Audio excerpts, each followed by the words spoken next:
And so I find myself at the age of 54, kissing 55, I'll be that in December, recognizing that there are things that have been happening to me that I wasn't prepared for, that no one told me about, or that I was too arrogant to expect that it would happen to me.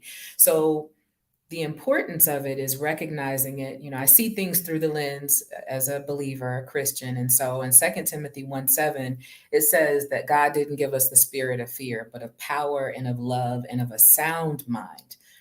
God gave us a sound mind. But in many instances, when he gives us things, we have to do something to obtain it.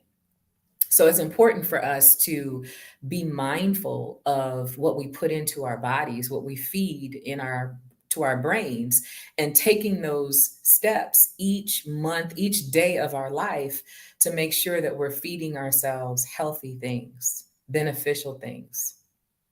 Thank you so much. I just wanted to just let the audience know I didn't start the broadcast right away. So I want to do the welcome again and welcoming folks to Black Mental Health Matters.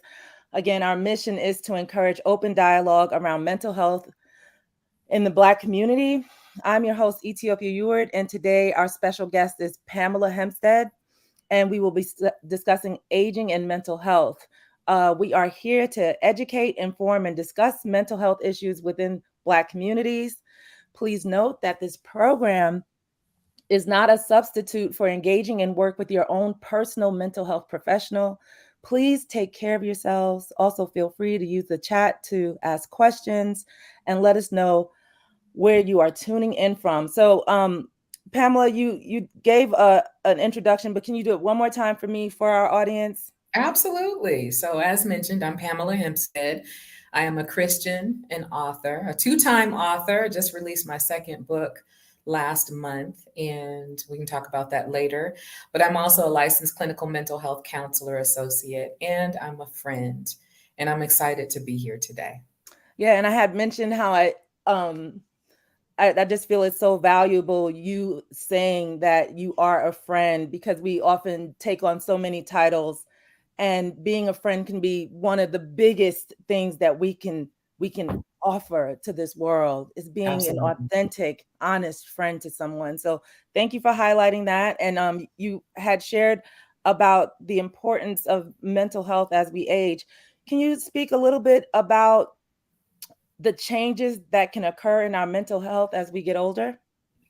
Yeah, as I was thinking about this, there's what I've experienced.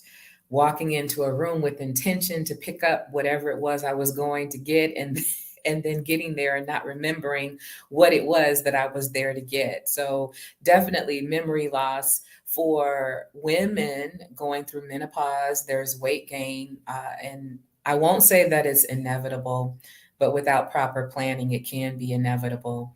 And the brain actually shrinks depending on how you're using it or not using it.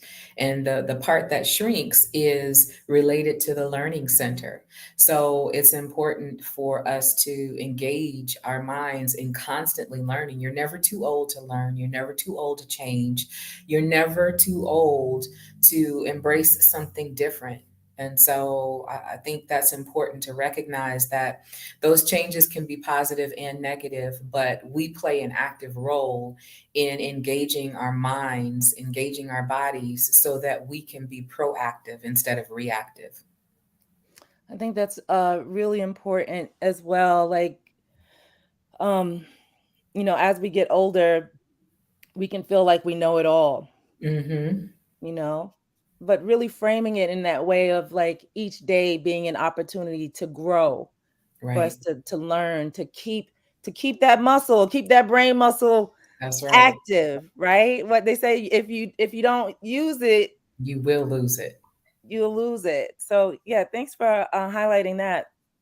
Um, you mentioned some mental health issues that can arise as we get older. Um, in your opinion, how does aging affect the Black community specifically. There is research out there that talks about race-related stress and its effects on aging. Do you have any ideas about that? Anything you'd like to say? Definitely. So we have the saying black don't crack, and in a lot of instances we look much younger than we are. But then there are those instances of all the trauma that we sustain over our lives. There is research referred to as the ACEs, adverse childhood experiences. And the findings are that people who have a high number of ACEs have high levels of illnesses, whether it be mental illness or physical illness, big ticket items like heart disease, like Alzheimer's, like dementia, cancer.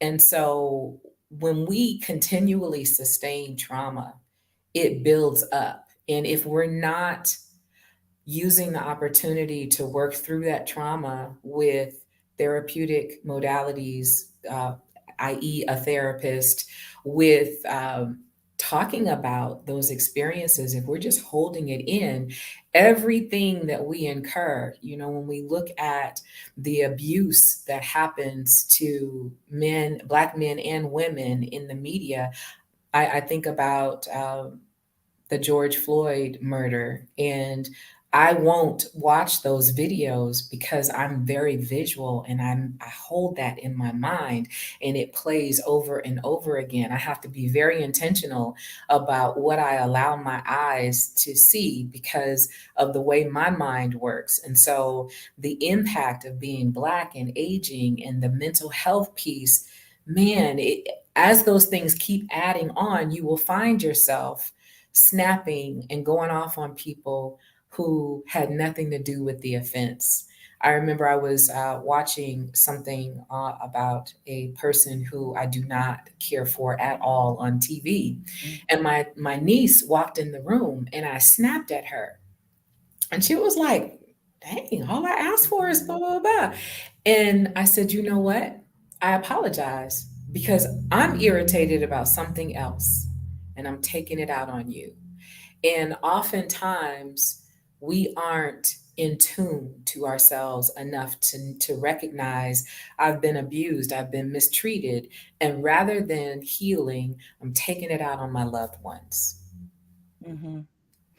When it comes to like racial discrimination, I know that there is literature that speaks about allostatic load, and the allostatic load being the actual wear and tear, the physical wear and tear on your body that comes Mhm. from psychological wear and tear. Mhm. And that, so with literature and academics, they don't say racial discrimination, they call it perceived racial discrimination, right? But that for Black folks, and the literature that I'm referencing is studies done in the United States, but with people of different backgrounds in the United States, but that the perceived racial discrimination then leads to a psychological stress that shows up in our bodies as heart disease, as diabetes. And one of the things that, like, when I started down that rabbit hole of literature years ago, I I was like, wow, it's like when you hear of the high rate of heart disease and the high rate of diabetes and specific types of cancers in the Black community, it really made me think of, like, man, Black people are dying of broken hearts, Mhm. Yes. or we're handed so much bitterness in our lives that we want to just eat the sweet and then Mhm. end up with a sugar problem, Right. you know and And so I think, like, if we can talk a little bit more, I would love to hear your ideas on, like, how do we mitigate those instances? We know as Black people that we will experience racial discrimination. Right. Those things are outside of our control. What can we do as we are aging in our everyday lives? What can we do to help mitigate the effects of that stress? You mentioned well, you mentioned like that, like you won't even watch certain videos. And you Mhm. also mentioned having an awareness of, like when your niece came in, you were watching something. Maybe you didn't need to be watching that person because you Right. don't really care for them. But like having, how do we develop an awareness that we can better take care of ourselves so that we can have a less of that stress, the impact of that stress as we age? So I'm gonna take you on the 485 to get to this answer, and I might need you to remind me of the question. But Okay. when I was growing up, I was not given permission to be in touch with my emotions.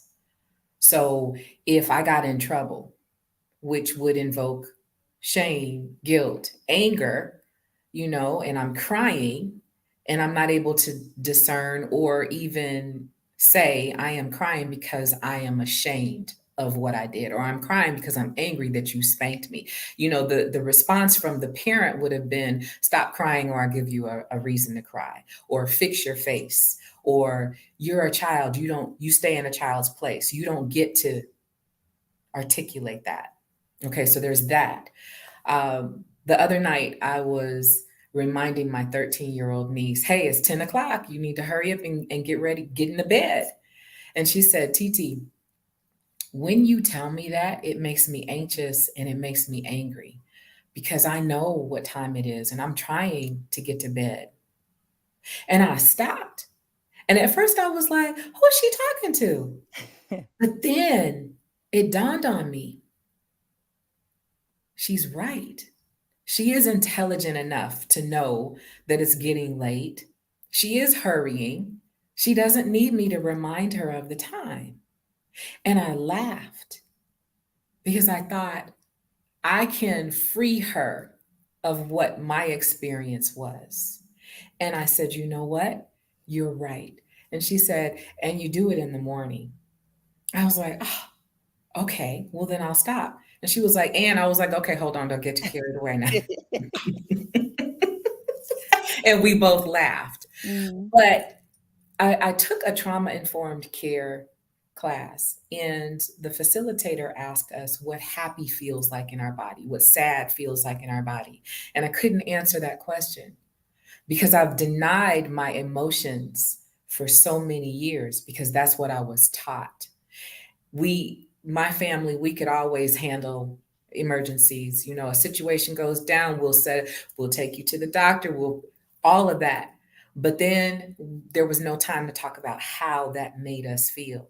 When I was diagnosed with breast cancer and I shared it with my siblings, there was no, wow, mom died of breast cancer. This scares me. I'm not sure how to feel about that. It was, all right, when's your next doctor's appointment? What are we doing with the second opinion? How are we? No talk of the emotion because we didn't have time for that. We have to stop not having time to talk about the impact of the things that are happening to us. And we have to have those difficult conversations, along with the conversation of teaching your Black child what to do when they're pulled over, hands at 10 and 2. When the police officer asks for your driver's license or registration, you ask for permission to reach into the glove box and you move slow. So, in addition to that, we need to talk about the fact that it's not perceived racial discrimination, it is racial discrimination. If someone has spoken to you in a way that makes you feel disrespected, then you feel disrespected. You don't have to ask for permission to feel what you feel. Now, it's important not to wallow in those feelings, but to identify the way that that person spoke to me makes me feel disrespected, makes me feel overlooked. The fact that that person walked up and interrupted and talked to the other white person and didn't acknowledge my presence was disrespectful. And I feel that, and I get to feel that. So it's important for us to arm our children, arm the people in our circle with the ability to own what they feel and to be able to express it in a manner that is not matching energy, but is educating people. You know what? When you walk up to two people talking, it would be more beneficial for you to say, "Excuse me." Because when you talk over me, when you interrupt me, it makes me feel like you don't see me, and I'm too much woman to not be seen. And so I would request that you say excuse me at the very least. I What I'm saying is not too important for me to pause and allow you to say what you need to say, but I need for you to acknowledge me. We need to arm our people with the ability to articulate in a respectful manner and presence, so that when these things happen, not if, when they happen, they know how to respond. Maybe it's this person has said something hateful and I need to take a deep breath and then respond. I need to give my brain some oxygen so that I do not respond in my flesh. I am able to articulate in a manner that doesn't create, escalate. It de escalates. And then I can go take it out on some weights in the gym or a box or run or walk or whatever. But we get more done when we are able to talk through the offense and educate the offenders. And that's not to say that every offender is going to say, "Oh, my bad. I won't do that again," because chances are they won't. But at least you have created an opportunity to educate the people around you. You know, you took me on 485. Told you. But it was a beautiful journey. Yay.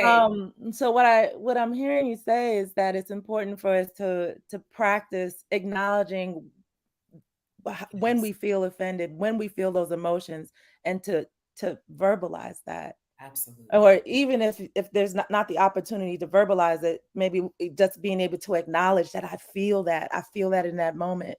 Yeah. I appreciate you saying that, and it made me think of like you know particularly as Black folks, we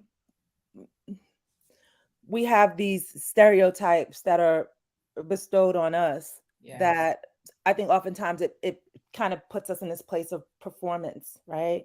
I don't want to be Mhm. the angry Black person. Right. I don't, like even if we're not saying anything angry, people could be like, whoa, whoa, whoa, you know what I'm saying? Like Right. if just Right. to acknowledge, like, listen, I didn't like when you did that. I'm like, whoa, whoa, whoa, Mhm. But I think that there is liberation in that. Mhm. It made me think of um something that I was speaking with my therapist, where it's like, with foie gras is fattened goose liver, right? And how they get the goose liver fat is they literally force feed the goose, Wow. right? So they are force feeding these geese to get this product that is like supposed to be this, or that is a delicacy amongst, well, particularly the French, but throughout a lot of cultures now, because French cuisine has influenced a lot of places. Mm. But it makes me think, like I remember telling my therapist, like, so much of my life I felt that way, where it was like I just had to stuff it. I was getting stuffed with, and I had, like, I felt like I had no control. Yeah. I just had to accept it. I just had to take it. And it's just like, you know, being not having the opportunity to say, hey, I don't want that. Right. I'm not taking anymore. Well, Yeah. that's where I am now. So that's good. But Mhm. I think that that's an important thing for us to recognize, and that there is a liberatory experience in being able to acknowledge how you feel, Yeah. and then also to take to say, hey, I didn't like that. And I agree that it may not have been modeled for us Right.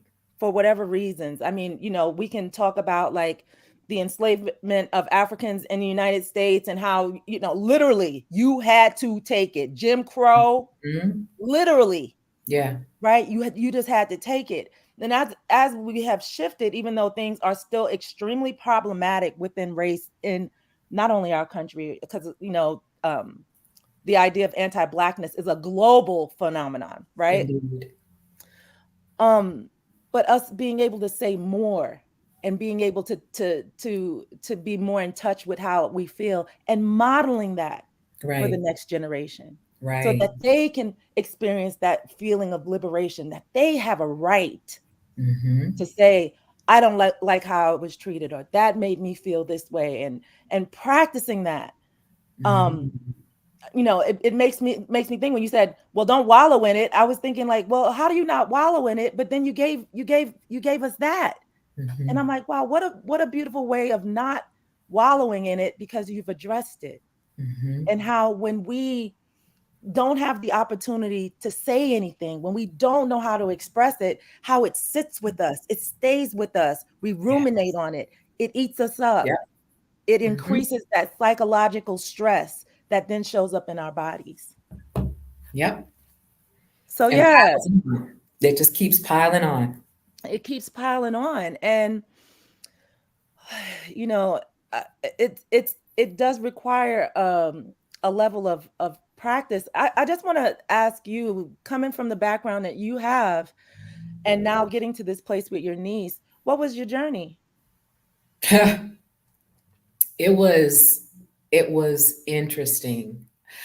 I remember, so my firstborn niece is now 23, and her sister.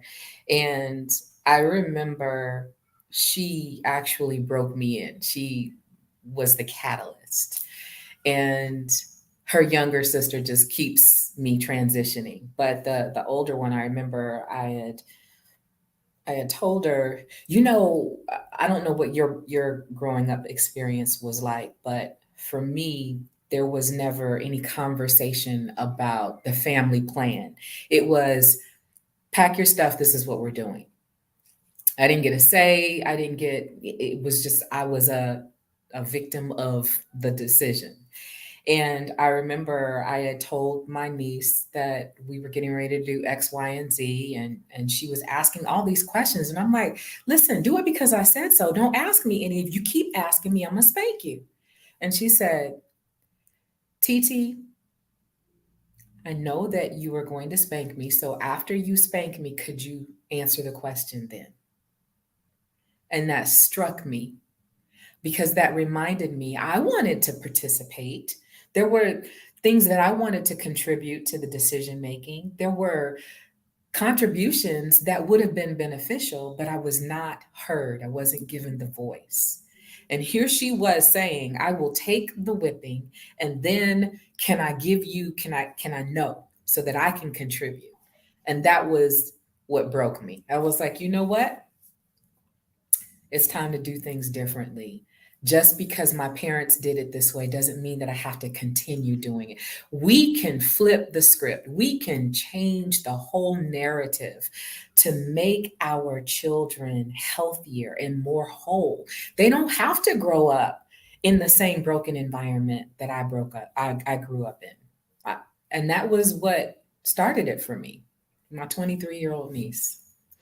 Yeah, it makes me think of what you said in the beginning of like how we have to keep exercising the brain, otherwise the brain will shrink. So Yeah. your niece, brought you something that may have been a little challenging in the beginning, but allowed you for reflection and growth.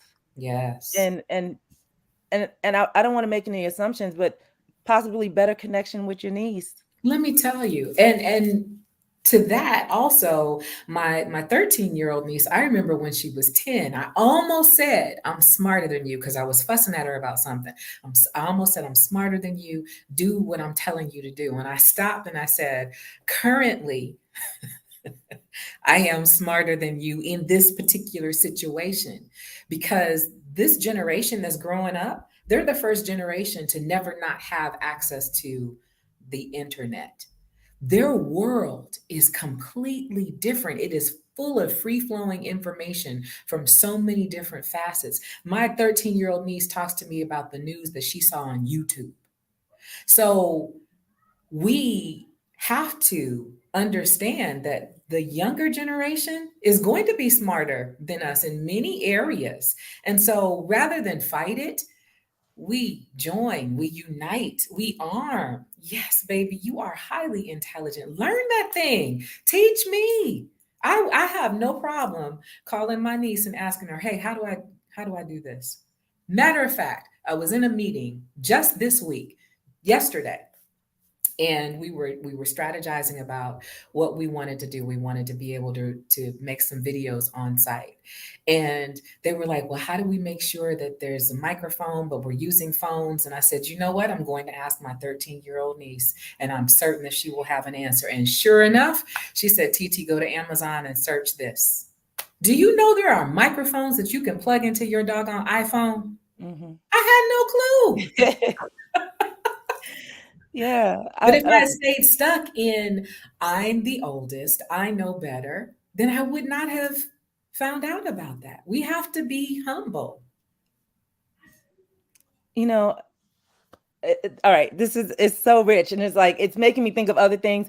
And I want to circle back around to mental health and its effect on older age Black folks. Yeah, And in our community, we know that there can be a stigma around mental health, or even discussing anything around mental health. definitely. Um, what does that stigma do? How does that stigma affect older age Black folks? It creates shame, and we end up suffering in silence. And suffering in silence can be the conduit to depression and anxiety and isolation. I am a health and wellness advocate. I have taught group exercise classes since 1986. For the past 2 years, I have been experiencing pain like I've never experienced. So I had breast cancer. I had 19 hours of surgery because of the fact that I have the BRCA1 gene mutation. So I had to have a double mastectomy and a hysterectomy. Mm, That was nothing compared to the pain that I felt before the surgery and after, which was related to then in 2020, I was almost bone on bone on my right hip. And the changes of going from being super busy to the shutdown and being still and depression and trying to figure out how am I going to go through this thing, the muscles supporting my hip locked up, and I mm, was in excruciating pain. And then after I did a series of dry needling, and I am a proponent of that, but after, there were my knees. And I'm like, hold up. Don't I get some credit for all of the working out that I've done over all my life? Like, I've been working out since the 80s. How do I not get, how are you all not considering the fact that we've been doing work for over 30 years? What is this? And then what we do, what human nature suggests, is that you look around and you compare. Well, they don't have that. So there must be something really wrong with me. And I know it is definitely not a diagnosis, but there is a thing that someone said that's called obsessive comparison disorder. mm, We compare ourselves to other people, and when we don't match up to them, then it's got to be us. Now, we don't know what that other person has gone through or what they're doing, but it has to be us that's wrong. And so it's important for us to talk about what is going on with ourselves. It's also important for us, Black folks, we grew up taking garbage scraps and making meals because that's all we had. But we continue to do that. And we're eating garbage that is not beneficial to our bodies, that's resulting in arthritis, inflammation. And there's so much junk in the food that we're eating that we are ingesting things that are not beneficial for us. So some of the foods that we're eating are causing decay of our brain, causing inflammation in our bodies that prevent us to move. And so it just creates a negative cyclical situation where we are continuing to, we're eating these things that cause us pain. We're having the pain, we're withdrawing, and we're feeling bad about it. But then when you add that religious piece in there, I should be able to pray away my sadness. All I need is Jesus. And I'm here to say you can have Jesus and a therapist. You can have them both. You can pray, and you can go see a therapist who can provide you some tools that will help you to come up out of that depression, because there aren't many people that can come up out of depression without some specific tools that will guide them. Yeah, it's really important. I hear you saying that. Well, I mean, of course, I always like to highlight on the program that we have been taught that there's a dichotomy. The Western way of thinking of things is that there's a dichotomy between mind and body. When It's all there's involved together. yeah, there's no dichotomy, right? And so, Meshed. like, you eat stuff that doesn't make you feel good, right? And then you don't feel good.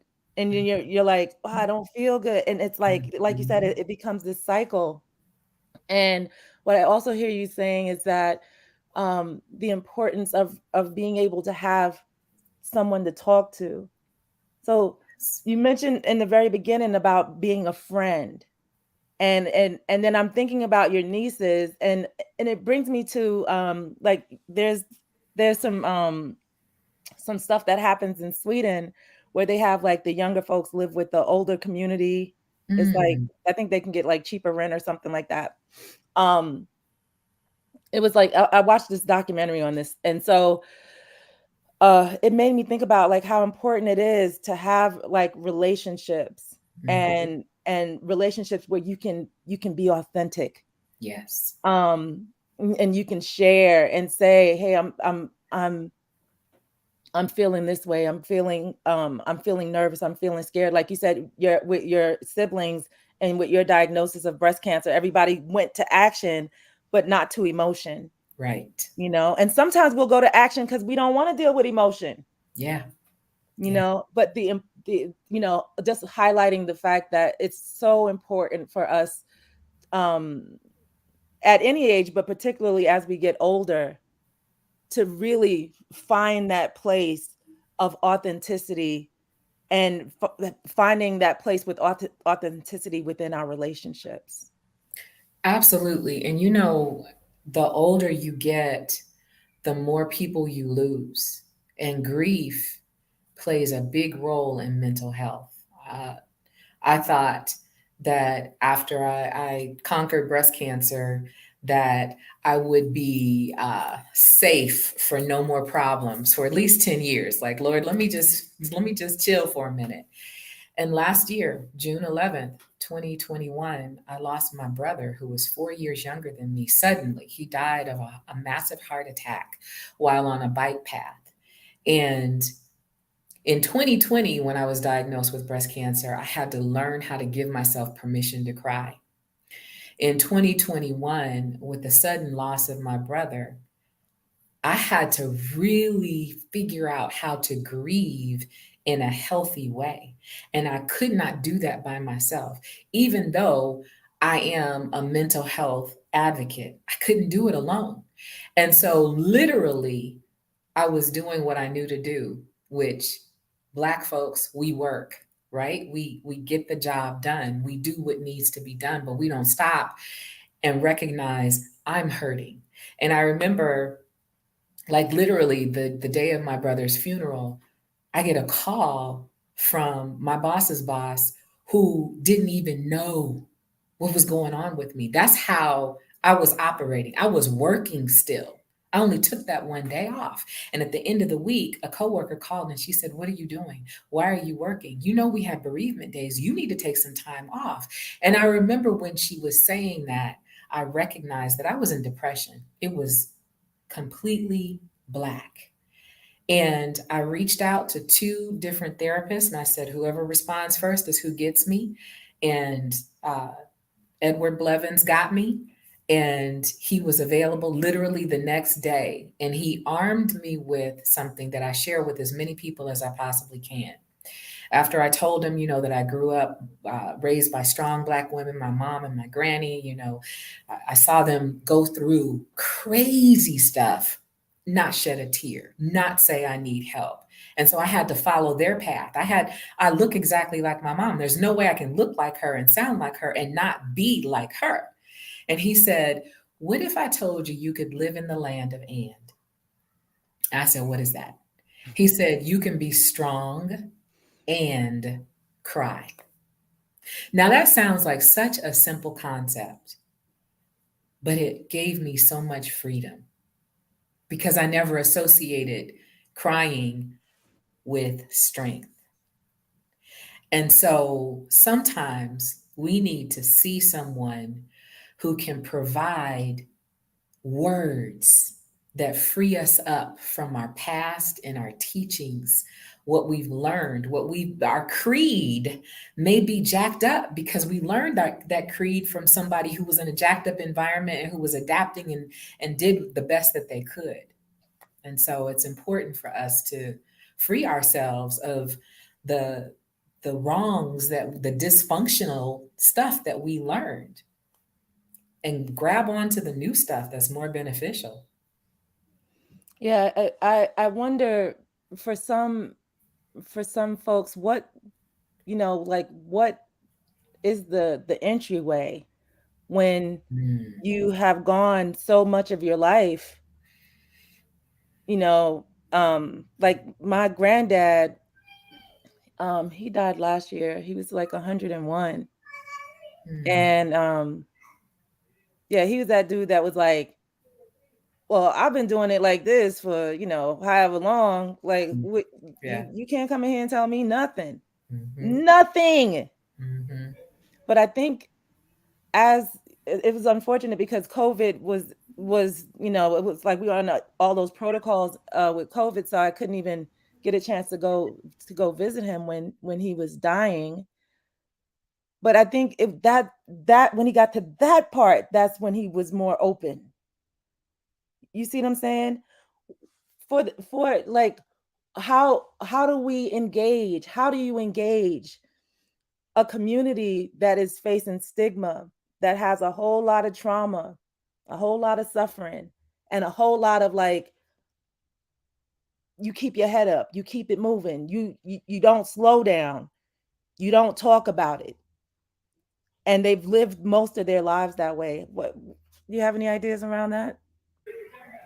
For me, it took being so low that I couldn't see out and get myself out by myself. It took humility. It took me being comfortable with saying, I need help. For some people, it may be seeing that they keep walking around in the same circle and getting the same outcome, recognizing that they're doing the same thing. And that is the definition of insanity, doing the same thing, expecting a different outcome. It takes a person that says, I'm willing to try it differently because what I've been doing is not working. It takes people who are willing to be transparent and share their experience. It takes your podcast telling people you've got options and teaching people that it's okay to try something different and it not be the right thing, but to be open to keep trying. Because I could have, with my 23-year-old niece when she was 9, I could have said, okay, well, I'm gonna spank you and I'm still not gonna tell you. I could have chosen that route. And who would she be at this time? We have to be mindful that our children are our future leaders and we arm them with tools or we disarm them. And so it takes someone to recognize that this thing is bigger than me. If I get it right, I am creating beings who will go out and do bigger and better than me. I want to I want to say this, Pamela, like, yeah, we can think about like how it affected your niece, but you made that choice. How did it affect you? What did It, it open up for you? yeah, it reminded me that I don't have to follow in every footstep that my parents made. It reminded me and emboldened me and empowered me to make changes that were beneficial and trust that, because oftentimes when we've been raised by parents that we respect, that we trust, I know for me, I respected my parents, I trusted them, and I saw the path that they left and the fruits of their labor, and I wanted the same thing. When my father, the man that I knew as my father, when he was preparing to die, he knew that he died at the age of 48. And he set up everything for my mom. Like, she literally didn't have to work, but she chose to work. And when my mom was preparing to die at the age of 54, she had everything in place.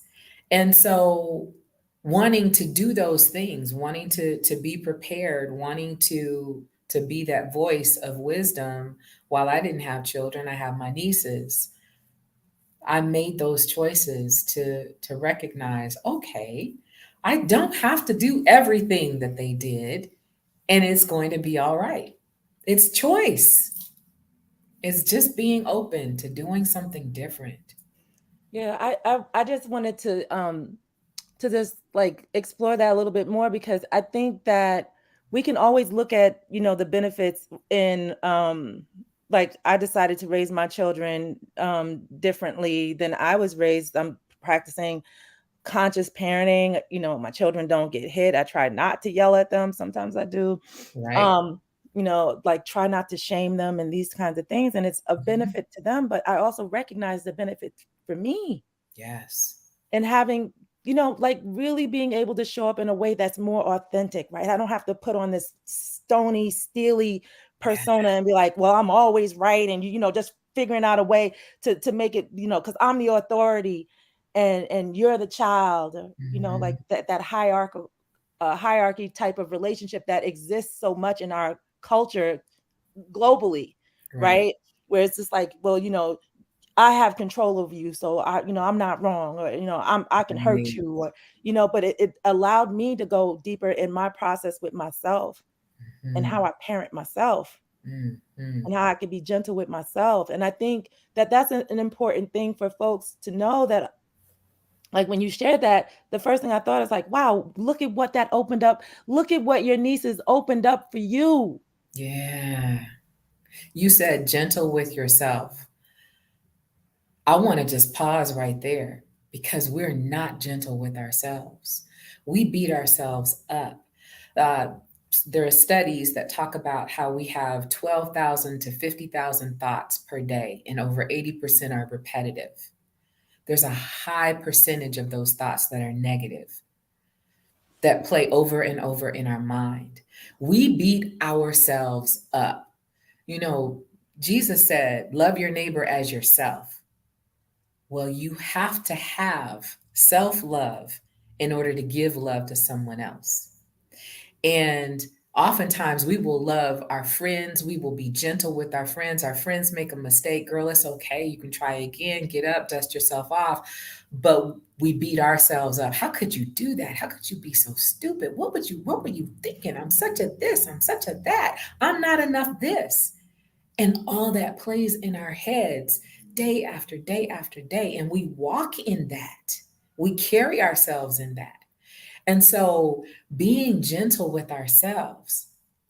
Last night, I completely forgot an appointment that I had. It was an opportunity to make some money. It was an opportunity to do well, and I forgot. And and for a moment, I was disappointed in myself, and I allowed myself to be disappointed. But then I reminded myself, I have so much going on. I need to slow down.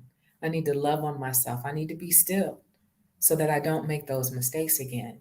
I chose to allow myself to be disappointed, but to also love on myself. And I think that's a significant missing piece. Um, I want to explore um like we spoke about like some of the barriers that to care that exists in the Black community that are like self-promoted, right? We have well, in some ways self-promoted, because the stigma, I don't know if that's a self-promotion, but like us not engaging with mental health. But can you talk more or speak to the systematic barriers that exist for mental health care for older aged Black folks? Absolutely. Outside of ourselves, we have those doctor's visits where rather than the doctor allowing space, and they're getting a little bit better, but rather than them allowing space for, well, have you considered seeing a therapist? They go straight to medication. Oh, you're feeling a little sad? Okay, how about this? How about you take these pills that have side effects that require you to come back and spend more money and be here? I see that as a significant barrier. Then there's, again, going back to the church, when you have people who are tying themselves to the concept that they shouldn't need anything else but Jesus or prayer. If I'm hurting, I should be able to pray myself out of this hurt. And they do themselves a disservice because we all have purpose. We're all here for reasons. And so we have the opportunity to utilize all of those resources and tools. And so I think there is that disconnect between, like you said, thinking that they're two separate entities when we are body, mind, and soul all intertwined. We have all that going on, and the things that negatively impact my mind will also negatively impact my body and my spirit. And so, yeah, that would be my answer because I recognize we're running out of time. Yes. Do you have any ideas on how older age Black folks find culturally sensitive care? Yes. First off, we advocate and raise them, okay? Rather than sending our children to football and basketball and the like, we encourage our children to become what we need. We need more doctors. We need more Black doctors, Black therapists, Black folks who are going to be mindful of the experience that we have. We've got to. And we can't be so trusting. Just because a doctor said it doesn't make it so.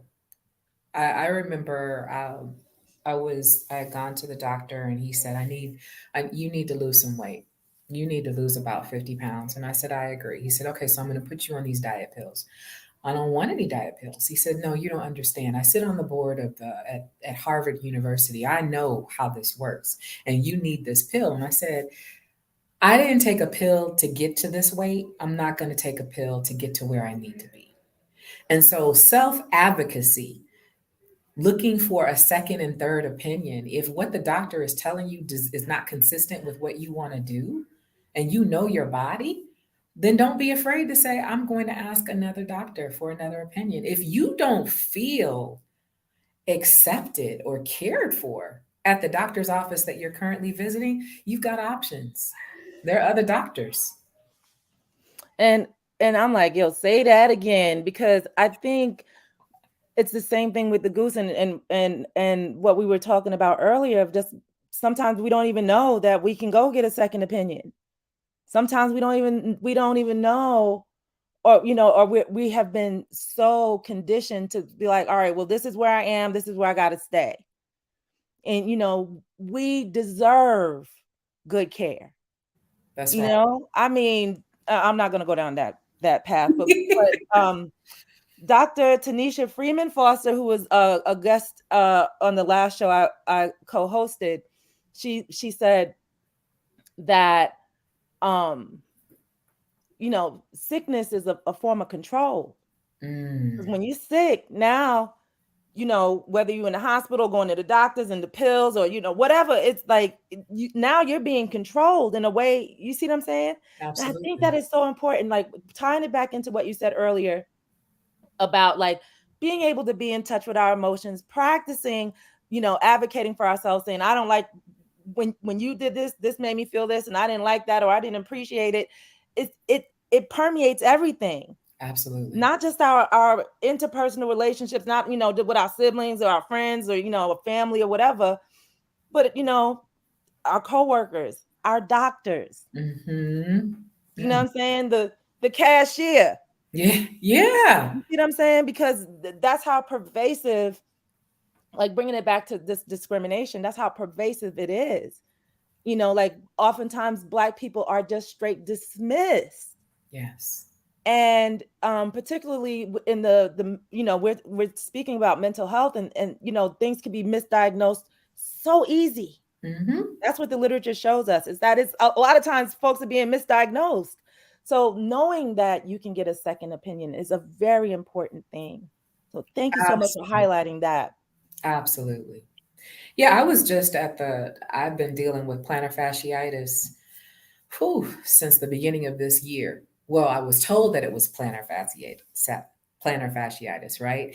And so it has moved up to my ankle. And I went back to my physical therapist who does my dry needling, or who did it in 2020, yesterday. And she said, that doesn't look like plantar fasciitis. That looks like tendonitis in the ankle, because my ankle area was swollen. Let me tell you, she did some needling in my calves, and I literally had no more pain in my foot. Hmm.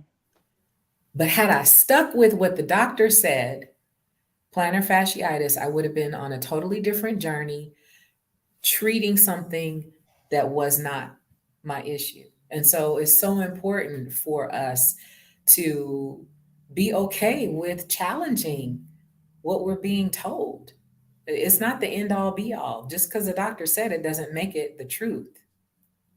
Yeah, and I do want to acknowledge that not everybody has the same level of resource, and advocating for yourself is still extremely That's important. right. That's right. It's Yeah, extremely even important. if you are going to the what is it, the county board medical health department, you still have the right to be treated appropriately. You are a patient. You're not a number. You're not a piece of paper. You're a person. And so advocate for yourself. And advocacy is, there are ways that you do it. Like, you get more with honey than you do with vinegar, right? So when you present in a manner that is consistently nice, but letting them know, I'm not going to accept that treatment. I was talking to some teenagers, and they wanted to know how to build relationships with their teachers, which caused me to do some research into the generations. And I was talking to them about, when you talk to your grandmother, she's expecting that front facing conversation. When you're talking to baby boomers, they want to talk face to face. But when you talk to my generation or younger, they might be okay with a text. And so just recognizing the type of communication is important, so that you are able to get your point across. You will not be able to advocate for yourself if you are cussing that person out, because they're not going to be able to see past that. But if you are letting them know that what they're telling you is not acceptable, they're going to have to receive that if you're doing it the right way. Yeah, I'm a person that advocates very passionately. I agree with not cussing though. Don't do that. But I also agree, like, sometimes you have to, like, I've been in situations where people were like absolutely. So as a licensed clinical social worker associate, I'm governed by the ethics, right? And one of the statements in the ethics is that I'm here to treat my clients with dignity and respect. Yes. So if Yeah. you're dismissing me right off the rip, just off, yo, nah, that's not dignity and respect. And I think that that is something that, if we know that this is what we deserve, dignity and respect, then how you deal with me as the doctor, like when you go in, we only got a couple more minutes, but ground yourself with that you deserve dignity and respect. um in these last couple of minutes here, can you share what are some ways that folks can take best care of their mental health as they age, and if you have any little tidbits for older age Black folks in taking care of their mental health? So I would say, move away from, this is how I've always done it. Move away from, I'm too old to change. You are at whatever age and you are capable of learning, of changing, of doing things differently. Just because you grew up with people who did things a certain way doesn't mean that you have to continue that path. Be open to doing what's beneficial for your mind, your body, and your spirit. Look at the foods that you're eating, because what you eat impact your mind. They really do. And work to educate yourself on what you're putting in your body. Be comfortable with, or get comfortable with, saying, I need help. Even if you have to just say it in the mirror in the bathroom by yourself, I need help. I don't think I can do this by myself. I need help. Say it a few times a day so that when someone says, what do you need? I need help. And this is what help looks like. Help looks like, I'm feeling a little lonely today. Can we do X, Y, and Z? Recognize what's going on with you. Assess yourself. Free yourself of the requirement to do it all by yourself. Just be free and recognize that there is power in unity. We were created not as independent beings, but as interdependent beings. That means I need you as much as you need me. And so you work with your circle. Make sure your circle is healthy. Make sure that you have people in your life, or find some people in your life that will affirm you, that will say, you know what, Pam, you don't seem to be functioning the way I know you to function. What's going on? You seem a little down, you seem a little quiet, you're not always quiet, so what's going on? Someone who is going to be checking for you, someone who's going to call you on it. Hey, listen, I've never heard you say I need help, but it appears that you need some help, so what can I do? Those are very important factors. But just recognize that no matter how old you are, it's not too late to do better. It's never too late. As long as there is breath in your body, you can make significant changes that will create a better you for tomorrow. But start today. Thank you so much for those wise words. Um, we have reached the end of our program today. You are watching Black Mental Health Matters. Today we were talking about mental health and aging with the lovely Pamela Hempstead. So thankful for you showing up today. Thank you to the audience, to folks watching, and we will see you next time. Have a good day. Ethiopia.